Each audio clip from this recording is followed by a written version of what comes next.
네, 오늘 하나님께서 우리에게 주신 말씀 찾아보겠습니다. 마태복음 8장 23절에서 34절입니다. 마태복음 8장 23절에서 34절까지 본문을 함께 찾아서 들어보도록 하겠습니다. 배에 오르심에 제자들이 따랐더니 바다에 큰 물이 일어나 배가 물결에 덮이게 되었을 때 예수께서는 주무시는지라. 그 제자들이 나와 깨우며 주여 구원하소서, 우리가 죽겠나이다. 어찌하여 무서워하느냐, 믿음이 작은 자들아. 하시고 곧 일어나사 바람과 바다를 꾸짖으시니 아주 잔잔하게 되거늘 그 사람들이 놀랍게 여겨 이가 어떠한 사람이기에 바람과 바다도 순종하는가? 또 예수께서 건너편 가다라 지방에 가시매 귀신 들린 자 둘이 무덤 사이에서 나와 예수를 만나니 그들은 몹시 사나워 아무도 그 길로 지나갈 수 없을 지경이더라. 이에 그들이 소리질러 하나님의 아들이여, 우리가 당신과 무슨 상관이 있나이까? 때가 이르기 전에 우리를 괴롭게 하려고 여기로 산다니까. 마침 멀리서 많은 돼지떼가 먹고 있는지라. 귀신들이 예수께 간구하여 이르되 만일 우리를 쫓아내시려면 돼지떼에 들여보내주소서. 가라. 하시니 귀신들이 나와서 돼지로 들어가는지라. 온 떼가 비탈로 내리더라 바다에 들어가서 물에서 몰살하더니 치던 자들이 달아나 시내에 들어가 이 모든 일과 귀신 들린 자의 일을 고하니 온 시내가 예수를 만나려고 나가서 보고 그 지방에서 떠나시기를 간구하다. 아멘, 아멘. 예, 오늘 방송이 좀 리얼하네요, 그죠? 우리 서로 주변에 있는 전우들과 반갑게 샬롬으로 인사합시다. 샬롬, 샬롬. 네, 평안하세요라는 인사말입니다. 우리는 지난 주일에 마태복음 8장 14절에서 22절 본문 말씀을 가지고 너는 나를 따르라 라는 제목으로 말씀을 함께 나눴습니다. 오늘은 어찌하여 무서워하느냐 라는 제목으로 우리가 방금 보았던 본문 말씀을 함께 나누려고 합니다. 우리는 지금 마태복음 연속 강해 설교를 나누고 있습니다. 그래서 지난주에 말씀이 어떤 내용이었는지 간단히 살펴보고 오늘 본문을 이어가도록 하겠습니다. 예수님께서는 외롭고 소외된 자들은 물론이거니와 예수님과 가장 가까운 제자 베드로의 장모님도 찾아가셔서 그의 질병을 고쳐주셨습니다. 아무도 만나려 하지 않고 모든 사람들이 꺼려하는 그 소외된 자들, 또 외로운 자들을 찾아가서 그들의 질병을 고쳐주시고 또 그들의 친구가 되어주시는 것은 물론이고 뿐만 아니라 가까운 사람까지도 챙겨주셨다라고 하는 것입니다. 자, 마태복음 8장 14절과 15절에 예수께서 베드로의 집에 들어가사 그의 장모가 열병으로 앓아 누운 것을 보시고 그의 손을 만지시니 열병이 떠나가고 여인이 일어나서 예수께 수종들더라 라고 기록하고 있습니다. 그런데 이 장면에서 좀 특이한 것은 그 전에 다른 사람들은 모두 다 나병 환자가 됐든 로마 군대 백부장이 됐든 본인들이 예수님께 찾아와서 본인들의 원하는 것을 얘기하고 예수님이 들어주시는 이런 모양이었는데 지금 저 본문은 막상 열병으로 앓아 누워있는 당사자인 베드로의 장모는 예수님께 그 열병을 낫게 해달라고 구한 적이 없습니다. 뿐만 아니라 베드로조차도 그의 사위이자 예수님의 제자인 베드로조차도 예수님께 자기 장모님의 질병을 고쳐달라고 요청한 사실이 없어요. 그럼에도 불구하고 예수님께서는 예수님 스스로 먼저 베드로의 장모에게 가셔서 그를 그냥 고쳐주신 것입니다. 자, 이처럼 우리도 어떤 문제가 해결되는 과정에 있어서는 우리의 간절한 기도가 원인이 되어 하나님께서 그 기도에 응답해 주실 때도 있고, 또 때로는 우리가 어떤 문제 해결을 위해서 요구하지 않아도, 우리가 요구하는 것과 상관없이 우리가 기도하기도 전에 이미 우리의 필요를 다 아시는 주님께서 우리의 문제를 해결해 주실 수 있는 분이심을 믿으시기 바랍니다. 아멘. 예. 모든 것의 주권은 내가 아니라 하나님께 달려 있다고 하는 사실이에요. 믿으시기 바랍니다.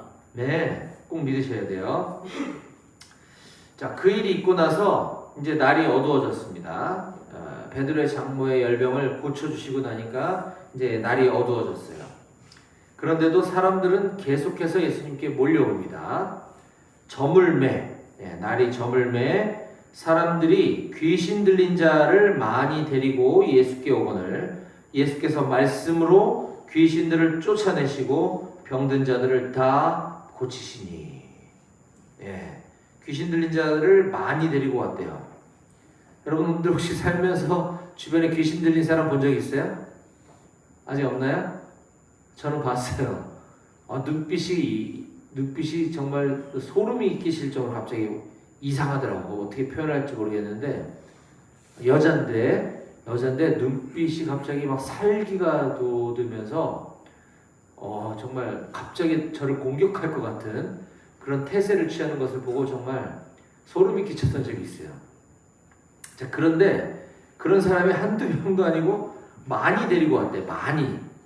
얼마나 정말 두려운 장면이었겠습니까? 그런데 예수님께서는 말씀으로 귀신들을 쫓아내셨다. 그리고 뿐만 아니라 병든 자들도 고치셨다라고 하셨습니다. 이게 예수님의 삶이었어요. 예수님의 삶이 얼마나 고달팠는지 우리가 상상해 볼 수 있습니다. 예수님은 편히 쉴 곳도 없으시고 편히 쉴 시간도 없으신 분이셨어요. 예수님께서는 당신께 나오는 사람들을 어떤 사람들도 마다하지 않고 또 귀찮게 여기지도 않으시고 그 문제를 다 해결해 주셨다라고 하는 것입니다. 이처럼 예수님께서는 우리의 연약함 또 우리를 힘들게 하는 문제들을 해결해 주실 수 있는 분이신 줄 믿으시기 바랍니다. 아멘. 네. 하지만 예수님께서는 이제 이런 불특정 다수가 아닌 다수의 무리가 아닌 이제 제자가 되어 예수님을 따르려면 어떻게 해야 되는지에 대해서 다음과 같이 가르치십니다. 마태복음 8장 19절 한 서기관이 나와 예수께 아뢰되 선생님이여 어디로 가시든지 저는 따르리이다. 서기관이라고 하면 성경 박사라고 그랬습니다. 그런데 자기보다 더 뛰어난 예수님을 스승으로 모시고 싶었던 거예요. 그가 갖고 있지 않는 지식의 넓이와 깊이를 배우고자 예수 선생님이여 라고 하는 호칭을 쓰고 있고 예수님을 따르겠다라고 하는 모습을 보고 있습니다. 자, 이에 대해 예수님께서는 다음과 같이 말씀하십니다. 예수께서 이르시되 여우도 굴이 있고 공중에 새도 거처가 있으되 인자는 예수님이 스스로를 표현하는 표현이라고 했어요. 인자는 머리 둘 곳이 없다 하시더라. 자, 서기관으로서의 어떤 명성과 사회적 지위 이런 것들을 다 내려놓고 특별한 거처, 그러니까 머물 곳도 없는 나를 따를 준비가 되어 있느냐라고 하는 예수님의 물으심, 일종의 테스트인 것입니다. 예수님은 사람들 각자의 환경에 맞도록 테스트를 하세요. 그러니까 저거는 일반화, 객관화라기보다는 서기관으로서 그가 가지고 있는 지위와 명성, 부와 이런 것들을 네가 다 내려놓고 머물 곳이 없는 나를 따라다니겠다고? 라고 지금 물어보고 계시는 거예요. 자, 또한 예수님의 제자 중에 한 명에게는 다음과 같이 다르게 또 면접 테스트를 거치십니다. 21절과 22절이죠. 제자 중 또 한 사람이 이르되 주여 내가 먼저 가서 내 아버지를 장사하게 허락하옵소서. 때마침 아버님이 돌아가셨던 것 같아요. 예수께서 이르시되 죽은 자들이 그들의 죽은 자들을 장사하게 하고 너는 나를 따르라 하시니라. 예. 이 말씀은 부모를 공경하지 말라, 부모님이 돌아가셨으면 장례도 치르지 말라 이런 뜻이 아니라 그랬습니다. 이미 예수님의 제자가 돼서 예수님을 좀 더 가까이에서 보아왔던, 예수님을 이미 따르고 있는 사람에게 하시는 보다 강도 높은 수준의 테스트였던 거예요. 저는 사랑하는 우리 높은뜻 배고교회 모든 청년들과 또 지금 이 설교 말씀을 듣고 있는 온라인에 계신 모든 분들이 우리 예수님의 부르심과 예수님을 따르는 일에 최우선순위를 두는 예수님의 참된 제자로 살아가시기를 간절히 소망합니다. 아멘. 네. 이제 이어지는 오늘 말씀을 함께 살펴보기 원합니다. 오늘은 마태복음 강해 설교 25번째 시간으로서 본문 마태복음 8장 23절에서 34절까지의 말씀을 가지고 어찌하여 무서워하느냐 라는 제목의 말씀을 함께 나누도록 하겠습니다. 제목 같이 읽어볼까요? 시작! 어찌하여 무서워하느냐. 네. 자, 우리는 지금까지 마태복음의 말씀들을 쭉 살펴보면서 맹목적으로 예수님을 쫓아다니는 무리가 아니라 예수님의 참된 제자가 되어야 한다라고 하는 사실을 깨달았습니다. 아멘이십니까? 예. 설교 말씀 중에 제가 질문을 던지거나 아니면은 강조하는 부분에 있어서 여러분들이 동의가 되시면 아멘이라고 하셔도 됩니다. 예, 믿음의 표현이니까 적극적으로 아멘을 하시는 게 좋아요.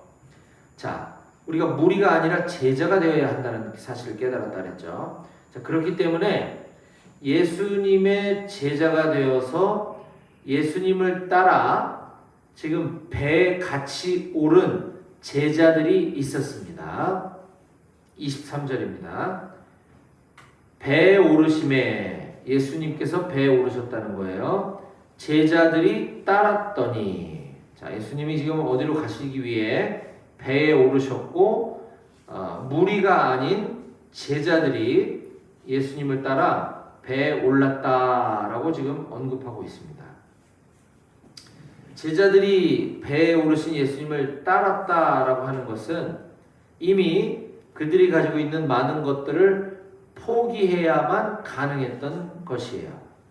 자, 동시에 앞으로 어떠한 위험이 따르더라도 예수님과 함께 하겠다는 결단이 있어야 이렇게 행동할 수 있었던 것입니다.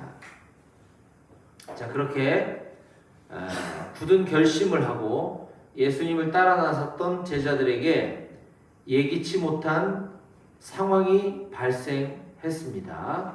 자, 24절, 25절입니다. 바다에 큰 놀이 일어나 배가 물결에 덮이게 되었으되 예수께서는 주무시는지라. 그 제자들이 나와 깨우며 이르되 주여 구원하소서 우리가 죽겠나이다.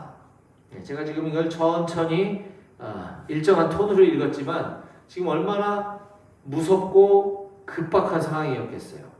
여기 큰 놀이 일었다라고 할 때 이 큰 놀은 이 단어는 지진이나 어떤 강한 떨림 또는 해상에서 발생될 경우에는 큰 풍랑을 의미합니다. 지금 일본이 대지진으로 난리가 났죠. 이것도 큰 놀이라고 할 수 있겠고 바다에서 일어났을 때는 엄청난 해일을 동반한 풍랑을 의미하는 것입니다.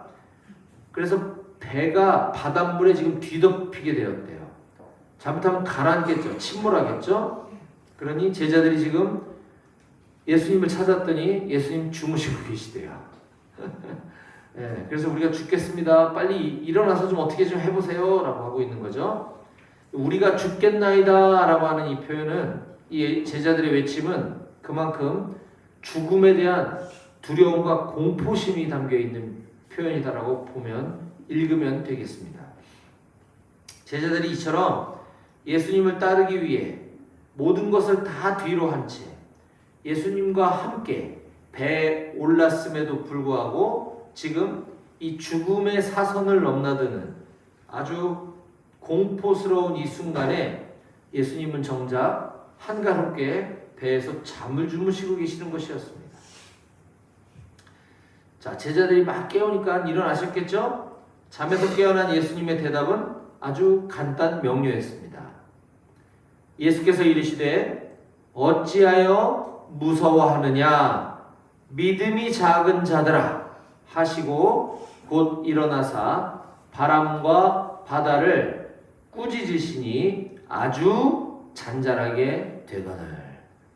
여기 마태가 이 마태복음을 기록하면서 저는 이 표현이 되게 웃긴 것 같은데 바람과 바다를 꾸짖으시니 잔잔하게 되거늘 해도 되는데 아주 잔잔하게 되었다라고 표현하고 있어요. 아주 잔잔하게 된 건 어떤 걸까요? 마치 아무 일도 없었듯이 갑자기 확 상황이 반전된 것을 아마 이렇게 강조하고 싶었던 것 같아요. 자, 어찌하여 무서워하느냐? 뭐가 그리 호들갑이냐?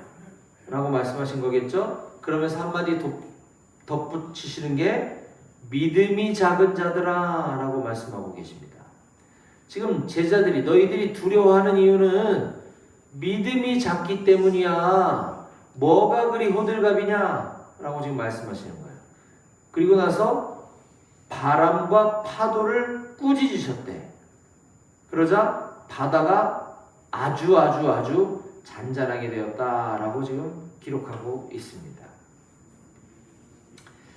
자, 우리는 주님을 따르다가도 우리도 주님을 따른다라고 하는 것은 우리가 신앙생활을 한다는 거죠. 그리스도인으로서 살아간다는 거예요.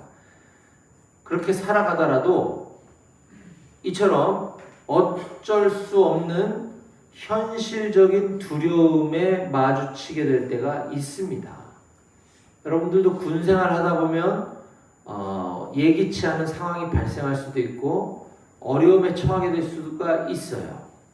또 저녁 이후에도 경제적인 어려움을 겪게 된다든지 결혼하고 나서 자녀를 출생하다가 또 자녀를 기르다가 어떤 어려움이 발생한다든지 우리 인생에 수많은 풍랑, 큰 놀이 일어날 수 있습니다.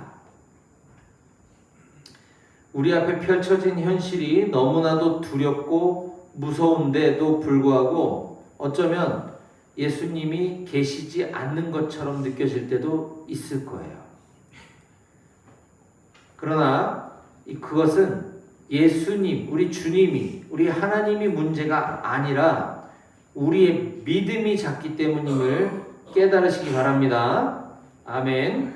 예. 그리고 우리 주님이 바람과 바다도 꾸짖으시면 잠잠케 하실 수 있는 것처럼 우리의 문제와 상황들도 우리 예수님께서 꾸짖어 주시면 반드시 해결될 줄 믿으시기 바랍니다. 아멘. 예, 좋아요. 자, 그렇게 큰 일을 겪고 난 후에 이제 예수님과 제자들은 무사히 바다를 건너 가다라라고 하는 지방에 도착을 합니다. 그 지역 이름이 가다라래요. 가다라. 자, 거기에 다다르자 이번엔 또 다른 문제, 상황이 펼쳐집니다. 자, 8장 28절. 또 예수께서 건너편 가다라 지방에 가심에 귀신 들린 자 두 명이 무덤 사이에서 나와 예수를 만나니 그들은 몹시 사나워 아무도 그 길로 지나갈 수 없을 지경이었더라. 네. 와, 그냥 귀신 들린 자도 무서워 죽겠는데 무덤 사이에서 또 나왔대. 두 마리가. 귀신은 두 명이라고 불러야 되는지 두 마리라고 불러야 되는지 잘 모르겠어요. 네. 무덤 사이에서 나왔대요. 근데 게다가 몹시 사나웠다고 해요. 제가 봤던 그 귀신 들린 여인도 그냥 보는 것만으로도 살기가 느껴질 정도였는데 지금 이 귀신 두 마리는 아주 몹시 사나워서 사람들이 아무도 그 길로 지나갈 수 없을 지경이었다라고 기록하고 있습니다. 예수님과 제자들이 지금 건너간 가다라라고 하는 지방의 귀신, 즉 그 가다라 지방은 세상의 어둠의 영, 우리가 귀신은 영적인 존재잖아요. 사람의 몸을 통해서 지금 그런 행동과 눈빛과 말투와 이런 사나움을 표현하고 있는 거지만 결국은 이게 영적인 거란 말입니다. 이 어둠의 영이 지배하고 있는 지역이었음을 우리가 이 28절을 통해서 알 수 있는 거예요. 하나님께서 다스리시는, 하나님께서 통치하시는 하나님 나라와는 정반대되는 개념입니다. 어둠의 영이 지배하고 있는 지역, 바로 가다라 지방. 자, 마태는 이 하나님 나라와 대조되는 이것을 기록하기 위해 좀 더 부연 설명을 30절에서 돼지를 치고 있었다라고 묘사하고 있습니다. 자, 30절. 마침 멀리서 많은 돼지떼가 먹고 있는지라.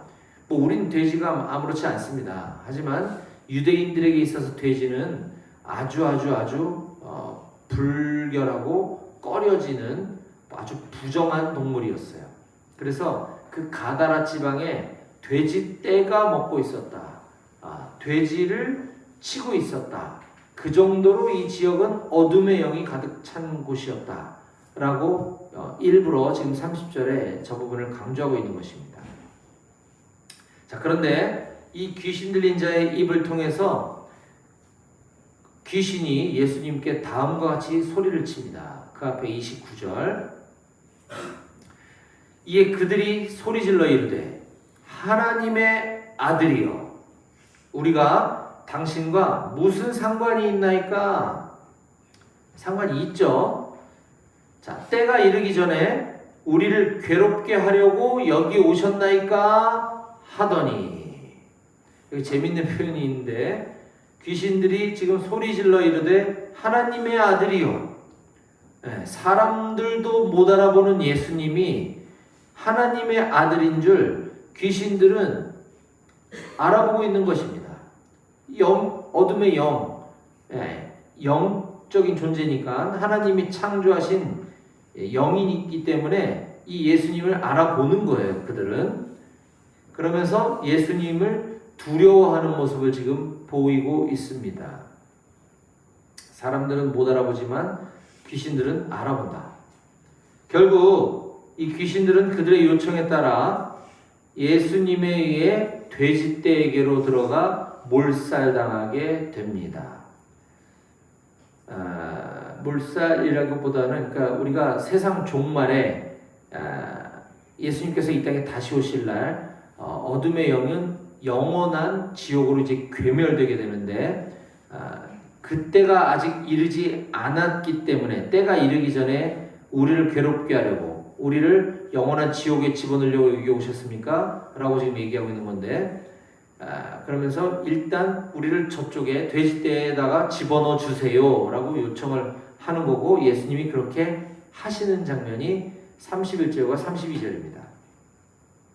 귀신들이 예수께 간과하여 이르되 만일 우리를 쫓아내시려면 돼지떼에 들여보내주소서 하니 그들에게 가라 하시니 귀신들이 나와서 돼지에게로 들어가는지라 온 떼가 돼지떼 앤드 귀신떼가 비탈로 내리다라 바다에 들어가서 물에서 몰사하거늘. 귀신들이 사라졌다. 우리 인간적인 눈으로 볼 때 몰사했다라고 하는 것이지만 아직 마지막 때가 이르지 않았기 때문에 일시적으로 그들을 거기에 가둬놓은 것이죠. 자, 어쨌거나 가다라 지방의 입장에서는 귀신에 대한 두려움이 이제 사라지게 된 거죠. 이 소식을 들은 그 지역 가다라 지방 사람들은 어떻게 했습니까? 이제 귀신들이 사라졌어요. 돼지떼로 들어가서 다 몰사했어요. 자, 그러면 기뻐야 되겠죠.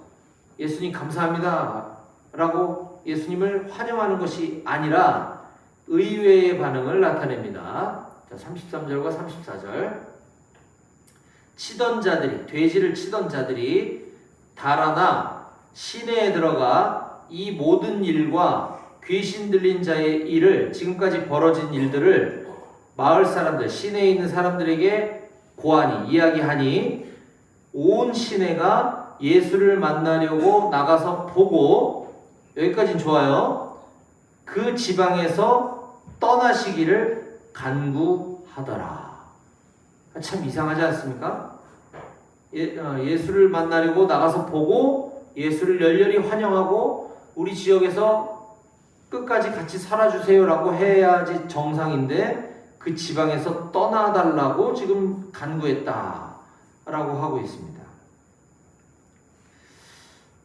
귀신들이 예수님을 무서워했던 것처럼 지금 가다라 지방의 사람들도 예수님이 무서워서 제발 자기들과 함께 있지 말고 떠나달라고 간청을 하고 있어요.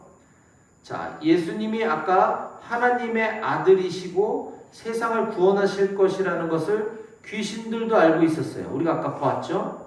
하지만 오랜 세월 동안 악한 영에 사로잡혀 살아왔던 그 지방 사람들은 예수님이 누구신지를 이야기를 듣고 눈으로 보고도 깨닫지 못해서 계속 두려움에 떨고 있는 모습을 우리가 지금 저 장면을 통해서 볼 수 있는 것입니다.